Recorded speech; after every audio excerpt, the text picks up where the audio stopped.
ఏపీలో LPG gas సరఫరాపై ముఖ్యమంత్రి చంద్రబాబు సమీక్ష నిర్వహించారు. రాష్ట్రంలో ప్రస్తుతం 14,000 మెట్రిక్ టన్నుల గ్యాస్ నిల్వలు అందుబాటులో ఉన్నాయని తెలిపారు.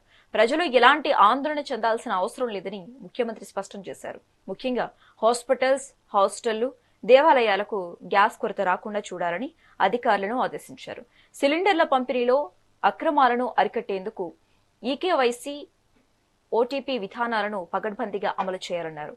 భవిష్యత్తులో కేజీ బేసిన్ నుంచి సహజ వాయువును పైపుల ద్వారా నేరుగా ఇళ్లకు సరఫరా చేసే నెట్వర్క్ ను విస్తరించడంపై దృష్టి సారించాలని అధికారులకు సూచించారు.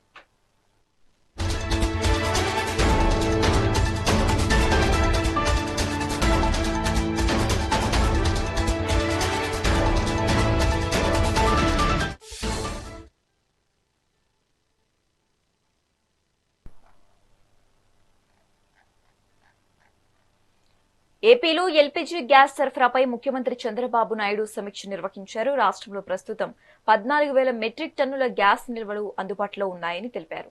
ప్రజలు ఎలాంటి ఆందోళన చెందాల్సిన అవసరం లేదని ముఖ్యమంత్రి స్పష్టం చేశారు. ముఖ్యంగా హాస్పిటల్స్, హాస్టళ్లు, దేవాలయాలకు గ్యాస్ కొరత రాకుండా చూడాలని అధికారులను ఆదేశించారు. సిలిండర్ల పంపిణీలో అక్రమాలను అరికట్టేందుకు ఈకేవైసీ, ఓటీపీ విధానాలను పకడ్బందీగా అమలు చేయాలన్నారు. భవిష్యత్తులో కేజీ బేసిన్ నుంచి సహజ వాయువును పైపుల ద్వారా నేరుగా ఇళ్లకు సరఫరా చేసే నెట్వర్క్ ను విస్తరించడంపై దృష్టి సారించాలని అధికారులకు సూచించారు.